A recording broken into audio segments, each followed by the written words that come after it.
Hello guys, kumusta kayo? No? So 20 days na lang Pasko na at dahil nga magpapasko na, no? So tuturuan kayo guys ng isang trick kung paano kayo pwedeng kumita ng malaki. At syempre guys, magagamit mo rin to sa negosyo mo. Ito guys yung tinatawag na DTI permit.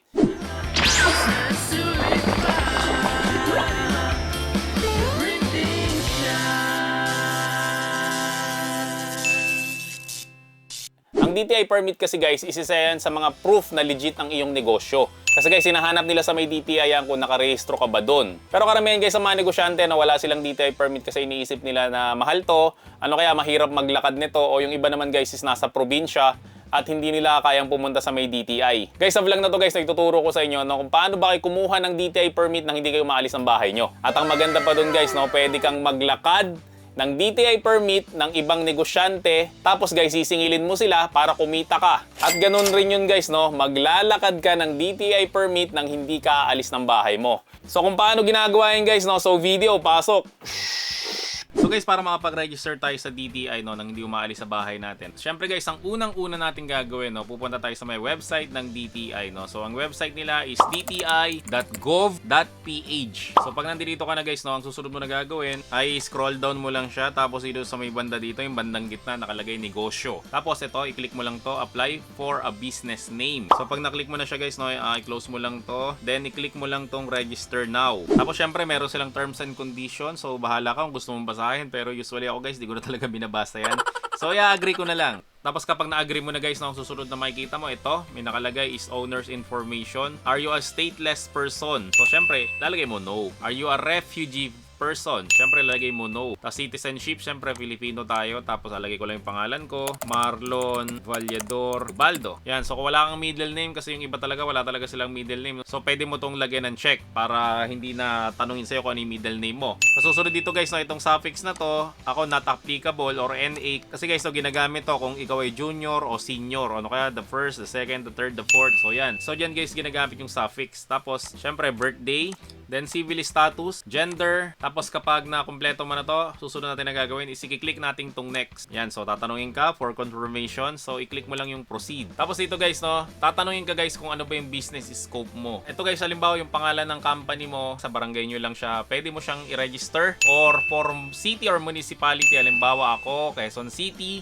So sa Quezon City lang ako naka-register ng DTI o regional. So Metro Manila, yan ang example guys ng regional or national. So national guys sa buong Pilipinas. Kung seryoso talaga kayo guys sa negosyo nyo, no, mas maganda guys piliin nyo yung national. Kaso mas mataas nga lang siya, 2,000 pesos, pero ayos yan guys. No? Ibig sabihin niya, walang pwedeng gumaya ng pangalan nyo sa buong Pilipinas. Pero guys, no, dahil nga sample lang naman to, ang pipiliin ko lang dito is barangay. No? Pero yung printing shop kasi guys, no, naka-register siya sa national. So para hindi masyadong malaking gagastusin ko, para sa sample ng video na to, no? So barangay lang tayo. Tapos dito guys, region, National Capital Region ako, municipality, Quezon City, barangay, Batasan Hills. Tapos dito guys sa may dominant name, dito nyo guys ilalagay yung pangalan ng business nyo.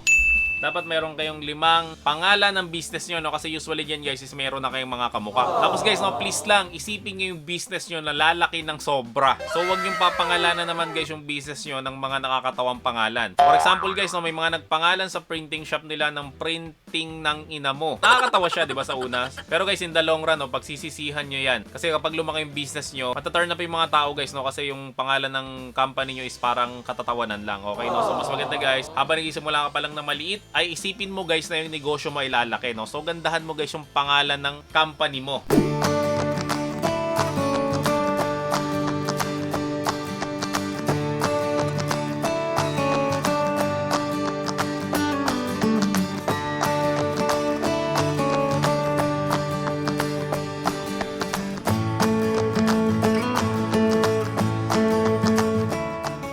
So sa dominant name guys, no, ilalagay ko na lang siguro yung pangalan ng asawa ko, Marlon and Melissa Ubaldo. Dito guys, ita-type nyo yung mga services na nire-render nyo. Okay, for example, printing.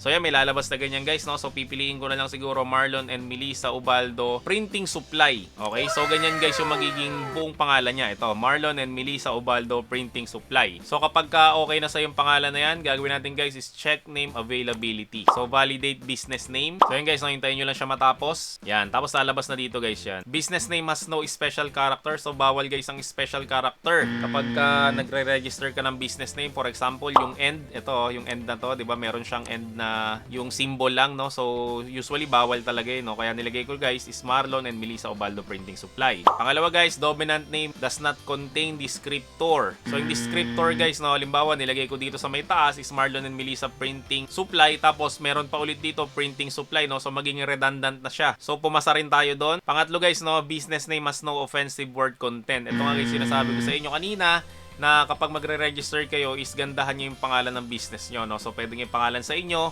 pwedeng yung pangalan sa asawa nyo, pwedeng yung pangalan sa anak nyo, pwedeng yung pangalan sa mga magulang nyo. Pero guys, wag naman yung parang niloloko nyo yung pangalan ng sarili nyong kumpanya. Pangapat guys, no, business name has no IPO word content, no? So etong IPO guys, or intellectual property ownership. So usually kasi guys, no, ang mga pangalan talaga ng company kamukha nun sa amin is ipinapa-IPO yan para walang pwedeng gumaya nun. Tapos yung mga sumunod guys, no, pumasa rin tayo. Business name has no reserved word content, business name has no article content, business name is not registered, business name is not reserved. Kaya guys, sinasabi ko na dapat 5 yung pangalan ng inyong company. Kasi guys, no, madalang yung ganito. Yung unang application mo pa lang is pumasa na kaagad lahat sa ganito. Kaya kapag ka dito guys, merong failed, ang gagawin nyo lang guys, papalitan nyo lang tong dominant name. So ito guys, meron pa mga reminders. Not a term or group of words that connote activities or unlawful, immoral, scandalous, or contrary to propriety.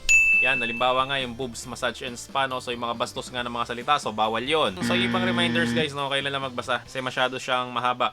So kapag okay na tayo dito guys, no, i-click na natin tong next. Tapos business name registration, your proposed business name is Marlon and Melissa Printing Supply will now be used for this transaction. Yan, so scope ko lang guys, barangay, region is National Capital Region, so municipalities Quezon City, Barangay Batasan Hills. So guys, meron pa tayong babayaran na documentary stamp which is 30 pesos and registration fee kasi nga ang i-apply lang natin is barangay.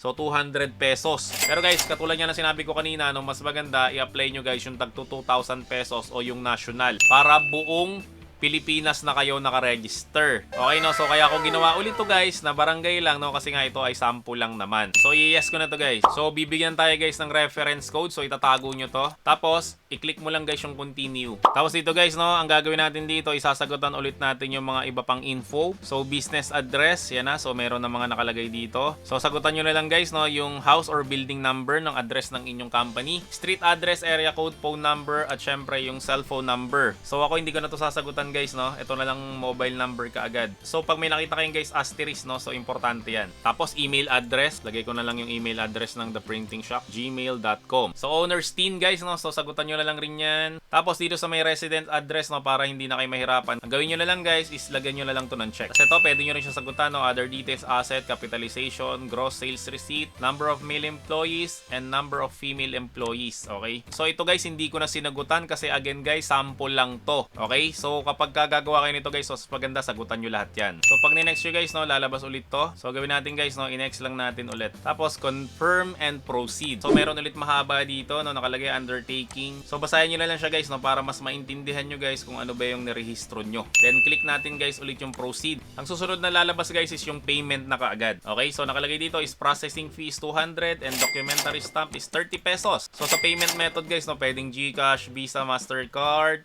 Paymaya, Landbank, or over the counter. So babayaran ko siya guys, no, through GCash. So i-select ko lang guys yung GCash, then proceed payment. So lalabas to guys, yan yung GCash. Tapos syempre log in to pay with GCash, no. So i-enter nyo lang dito guys yung GCash number nyo, tapos i-next nyo lang siya. Tapos hihingi yan guys ng OTP. So gagawin ko lang guys, no, i-enter ko lang yung OTP ko. So yung OTP nyo guys, no, ingatan nyo yan, no, kasi baka ma-hack yung mga account nyo. So i-next ko lang siya. Tapos syempre yung 4-digit MPIN ko, i-next ko lang rin. Yan, so lalabas na to. Then, pay 230 pesos. So, kapag okay na, nabayaran na natin, nakalagay kasi successfully paid. So, i-proceed na lang natin. Okay, so susunod na nakalagay dito is verification code has been sent to your registered email address. So, i-check ko lang guys sa may email ko, no? So, kapag wala kayo nakita sa may primary, usually yan guys, nasa spam. So, ito guys, nakalagay, oh. Transaction inquiry email verification. So meron nakalagay dito guys na verification code. So kakopy ko lang siya, tapos ipipaste ko lang siya dito. Tapos ipo-proceed ko lang siya. Yan. So nakalagay na guys is transaction status is completed or paid na. So wag niyo muna guys i-close tong Windows na to, no. So punta lang kayo sa may pinakailalim. Tapos eto, i-download nyo lang tong certificate at yung OR. Yung undertaking guys, no, ito yung mahaba, yung mga mahabang bilin, no. So ang kailangan ko lang talaga dito is tong certificate at syempre itong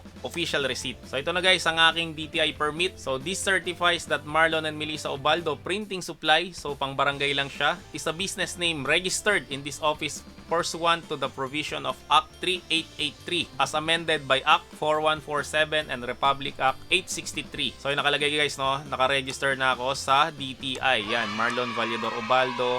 At may pirma na guys ni Sir Alfredo E. Pascual na secretary ng DTI. So ang gagawin ko guys, no, ida-download ko lang to. So lagay ko lang guys sa may desktop. At syempre guys, itong OR, ida-download ko rin to. Lalagay ko lang rin sa may desktop. Yan. So kapag na-download na natin guys, no, ang susunod natin na gagawin, syempre ipiprint natin siya para i-display natin sa may shop natin na proud na tayo na meron na tayong DTI permit. So guys, paano siya i-print, no? So i-click mo lang to, itong printer dito. Tapos more settings mo lang. Ang gawin mo guys, no, i-scale mo sa 95 lang. Kasi nga guys dito, hindi to napiprintan kapag L121 yung printer mo. Then i-click mo to guys, itong print using system dialog. Okay, so pipiliin ko lang yung printer ko. Then preferences. Tapos dito guys, plain papers. Tapos ito gagawin ko siyang high, no, para maganda naman yung print natin.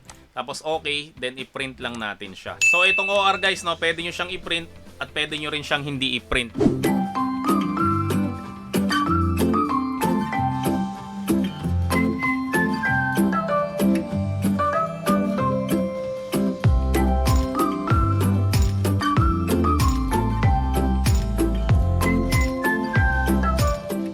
So guys, ang susunod mo na gagawin, no, syempre kapag na-print mo na yung DTI permit mo, ang gagawin mo sa kanya is ilalaminate mo siya. So hindi ko na ituturo guys kung paano mag-laminate, no, kasi marami naman akong video, no, kung paano ba nagla-laminate ng ganito kalaki. Ang presyuhan natin yan, no, sa pagpapalakad ng DTI permit is 500 pesos. Iba pa yung babayaran nila mismo sa may DTI. Halimbawa guys, no, yung kanina, yung ginawa ko, yung para sa may barangay, so 230 pesos yon. Idadagdag nyo guys yung 500 pesos. So ang total na sisingilin nyo sa may client nyo is 730 pesos. So gagawin mo to guys, no, wala pang isang oras. So pwede kang kumita ng 500 pesos nang wala pang isang oras kang magtatrabaho. At kahit guys, i-check nila sa may website mismo ng DTI yung pinalakad nila sa'yo na DTI permit, ay makikita nila guys, so yung pangalan ng company nila sa may website ng DTI. So guys, kung nagustuhan mo naman ang video na to, no, huwag mo naman kakalimutan mag-subscribe sa channel ko. Syempre, like mo na rin ang video na to at i-turn on mo na rin yung notification bell para lagi kang updated sa mga bagong gawa ng mga video na mapapakinabangan mo sa printing business mo. At kung may matanong ka, comment, suggestion, no, huwag ka mahihiya na mag-comment down below kasi mahilig ako sumagot ng mga tanong. Kahit na paulit-ulit yung mga tanong nyo, paulit-ulit ko sinasagot yan. Siya nga pala guys, no, top 1 na tayo sa YouTube sa may pinakamaraming subscriber pagdating sa printing topic dito sa buong Pilipinas. So kung may mga product o services ka na gusto mo i-feature dito sa may vlog ko, no, email mo lang kami, theprintingshock@gmail.com, at sabihin mo lang guys kung paano tayo pareho makikinabang. And lastly, kung gusto mo supportahan tong channel ko na to, no, lahat ng video ko guys, meron dyan sa may ilalim nakalagay na join button. Pag kinlik mo yan guys, no, magbabayad ka lang ng 25 pesos na sobrang mura lang guys kumpara sa matututunan mo dito sa my channel ko. So maraming salamat ulit sa inyong lahat, no. See you on my next video at bye-bye! The Printing Shop, ayos na sulit pa. The Printing Shop, ayos na sulit pa. The Printing Shop.